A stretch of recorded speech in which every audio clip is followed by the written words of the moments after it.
ቀን ስላደረሰን ሁላችሁንም እንኳን ደስ ያላችሁ።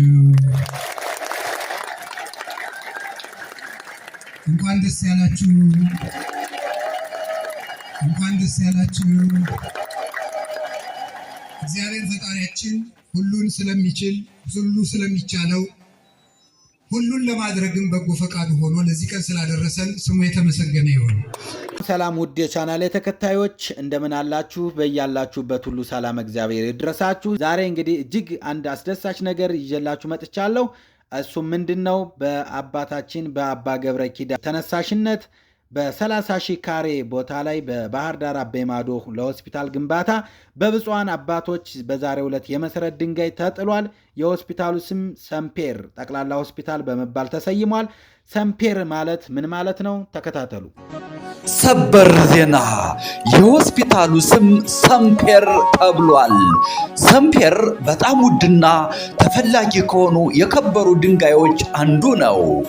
ሰምፔር የሚለው ቃል የመጣው ሳፊሮስ ከተባለው የግሪክ ቃል ሲሆን ትርጉሙም ሰማያዊ ድንጋይ። በሳይንሱ ከኮረንደም የማዕድን ቤተሰብ የሚመደብ የአልሙኒየም ኦክሳይድ ክሪስታል ነው። ሰምፔር ሲባል መጀመሪያ ወደ አእምሮ የሚመጣው ደማቅ ሰማያዊ ቀለም ቢሆንም በተፈጥሮ ግን በተለያዩ ቀለማት ይገኛል። ለምሳሌ ቢጫ፣ ሮዝ፣ አረንጓዴ፣ ብርቱካናማና ሐምራዊ ሆነው ሊገኙ ይችላሉ። የኮረንደም ማዕድን ሆኖ ቀይ ቀለም ሲኖረው ግን ሰምፔር ሳይሆን ሩቢ ወይም የቀይ እብነ በረድ ይባላል። ሰምፔር በተፈጥሮ ካሉ ማዕድናት ውስጥ እጅግ በጣም ጠንካራ ከሚባሉት አንዱ ነው። በምድር ላይ ካለው ሁሉ ጠንካራ ከሆነው ከአልማዝ ቀጥሎ ሁለተኛ ደረጃን ይይዛል። በጥንካሬ መለኪያ ላይ 9 ደረጃዎች አሉት። በብዙ ባህላዊ ታሪኮች ውስጥ ሰምፔር የታማኝነት፣ የእውነት፣ የጥበብና የንጽህና ምልክት ተደርጎ ይታያል። በብዛት ለጌጣጌጥ የሚያገለግል ሲሆን በጥንካሬው ምክንያት ደግሞ ለጭረት የማይበገሩ ሰዓቶችንና የተለያዩ የሳይንስ መነጽሮችን ለመስራት ያገለግላል። ባጭሩ ሰምፔር ውበትን፣ ጥንካሬንና ክብርን አጣምሮ የያዘ ድንቅ የተፈጥሮ ዕንቁ ነው። እናም ይህ ሆስፒታላችን እጅግ ያማረ፣ የተዋበ፣ ልዩ፣ ጠንካራ፣ በክብር የተጎናጸፈ፣ ንጹህ፣ በታማኝነት የሚሰራበት፣ ጥበብ የተሞላበት ሆስፒታል ስለሆነ ሰምፔር ተብሏል። እንኳን ደስ ያለን፣ እንኳን ደስ ያላችሁ። ወረት የሌለው ትናንት ረድቶ ዛሬ ችል የማይል አፍ ላይ የሌለው በሌላ ፍቅር የማይወሰድ ወዳጅ የማይለውጥ ስንለወጥ የማይለወጥ አባት እግዚአብሔር ነው። እጅግ አስደሳች ዜና!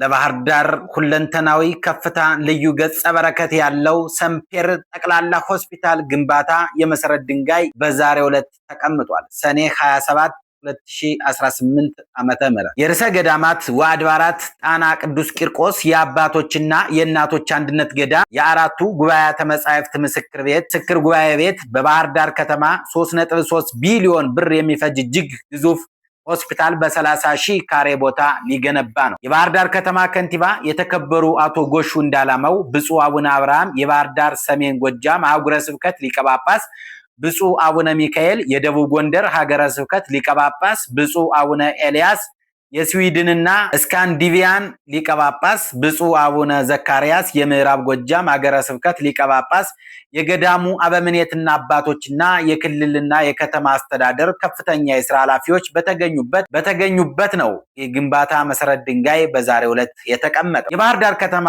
ከንቲባ የተከበሩ አቶ ጎሹ እንዳላማው መልእክት ያስተላለፉ ሲሆን ሆስፒታሉ የሰው ልጆች መርጠዋትና ወደዋት በሚኖሩባት፣ በሚሰሩባት፣ በሚጎበኟትና ለልዩ ልዩ ጉዳዮች ለመፈጸም በፍቅር በሚታደሙባት ውብ ከተማ የሚገነባ በመሆኑ ኩራት ይሰማናልም ብለዋል። ስለሆነም በልዩ ልዩ የታሪክ መዛግብቶች እንደሚገለጸው የከተማዋ የገነት መገለጫ መሆኗን በመገንዘብ ሁለንተናዊ የጤና አገልግሎትና በሀገር በቀል የሕክምና ዘርፍ የዳበረ ዘመናዊ የፈውስ ማዕከል ለመገንባት እየተደረገ ያለው ጥረት በመንግስት የሚበረታታ ተግባር እንደሆነም ተናግረዋል። ሆስፒታሉ ከሚሰጠው ዘርፈ ብዙ የጤና አገልግሎት በተጨማሪ ለቱሪዝም ብዝሃ ሀብት መናገሻነት ድርሻውም የጎላ ስለሆነ በግንባታው ስኬታማነትና በቦታ አቅርቦት የበኩላችንን ድጋፍ ለመስጠትም በከተማ አስተዳደሩ ስምም ቃል እንገባለንም ብለዋል። በከተማችን የሚገነባው ሰምፔር ጠቅላላ ሆስፒታል ሃይማኖታዊ ብሎም ሀገራዊ የሕክምና ጥበብን የመጠቀም እሴት የሚያጠናክር አንድነት፣ የመተሳሰብና በጋራ የመኖር ባህልን ለማጠናከር የሚያገለግል የሁላችንም ዓይንና ጆሮ የሆነ ሆስፒታል ነውም ብለዋል። ርዕሰ ገዳማት ወአድባራት ጣና ቅዱስ ቂርቆስ የአባቶችና የእናቶች አንድነት ገዳም የአራቱ ጉባኤያተ መጻሕፍት ምስክር ጉባኤ ቤት አባ ገብረ ኪዳን ግርማ ሆስፒታሉ በ3.3 ቢሊዮን ብር አባይ ማዶ በአዲሱ ድልድይ ፊት ለፊት የሚገነባ መሆኑንና ተደራሽነት ያለው ሁለገብ የጤና ፈውስና ምርምር አገልግሎትም እንደሚሰጥ ተናግረዋል። በዚህም የሀገር ባለውለታ የሆኑ አካላት በዋናነት ሊቀ ጳጳሳትን ጨምሮ የሃይማኖት አባቶች፣ የሀገር መሪ የሆኑ ትልልቅ ባለስልጣናት ያለምንም ዘር፣ ቀለም፣ ሃይማኖት እና ብሔር ልዩነት ሳይኖር የሰው ልጅ ሁሉ ፈውስ የሚያገኝበት የጋራ ሀብት መሆኑ ልዩ ያደርገዋልም ብለዋል። ሰምፔር ጠቅላላ ሆስፒታል ከሌሎች ልዩ የሚያደርገው አገልግሎቶች ሪሃቢሊቴሽን እና መንፈሳዊ የፈውስ አገልግሎት የሚሰጥ መሆኑን፣ ትዳር ሕክምናና የህፃናት አስተዳደግ ሕክምና ማዕከል፣ የሀገር በቀል ሕክምና ማዕከል፣ ቪአይፒ አገልግሎት፣ ዲያሊሲስ፣ የኩላሊት እጥበት ማዕከል፣ የልብ ሕክምና ማዕከል፣ ፓሊዬቲቭ ሕክምና ማዕከል፣ የካንሰር ሕክምና ማዕከል፣ የኮሌጅ እና የምርምር ማዕከል፣ የፋሚሊ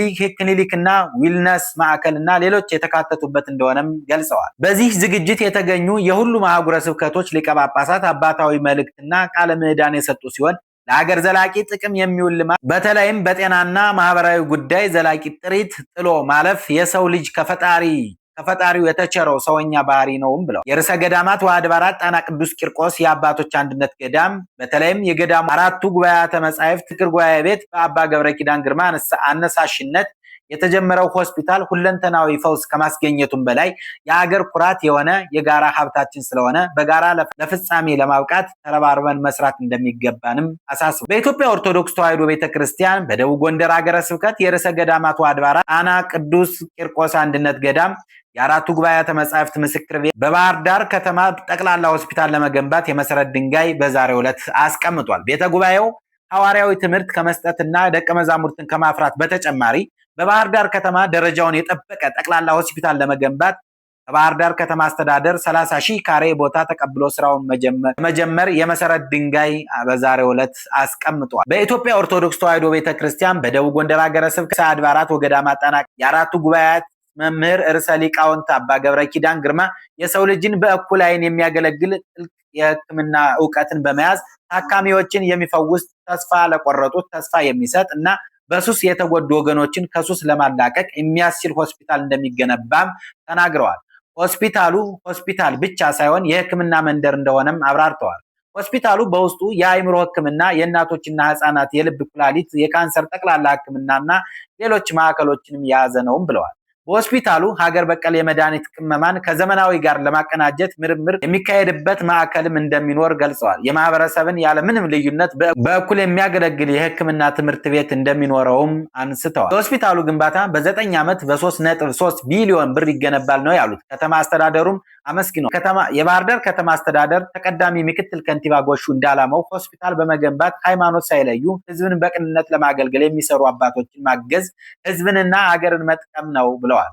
መንግስትና ሃይማኖት ለህዝብ ጥቅም በጋራ እንደሚሰሩ ማሳያ መሆኑን ጠቁመዋል። የሃይማኖት አባቶች የመንግስትና የህዝብን ሸክም ለማቅለል በመስራታቸው ሊመሰገኑ እንደሚገባም ጨምረው ገልጸዋል። ሁሉም ሃይማኖቶች የሀገርን ሰላምና አንድነት ለማስቀጠል ትውልድን ለመገንባት ሊሰሩ እንደሚገባም አስገንዝበዋል። አባቶችን የሚመስል ትውልድ መፍጠር ያስፈልጋል ብለዋል። የሚገነባው የሆስፒታል መንደር በመሆኑ በቀጣይ ማስፋፊያ ቦታ ይሰጣል ነው ያሉት። እንዲህ አይነት መልካም ተግባር የሚፈጽሙ ሌሎች የሃይማኖት ተቋማትን ለማገዝ ከተማ አስተዳደሩ ዝግጁ ነውም ብለዋል። እግዚአብሔር አምላክ ፍጻሜውን ደግሞ ለማየት ያውቃል እና ምን አስበናል? ባህር ዳር ትልቅ ሆስፒታል ልንሰራ አስበናል።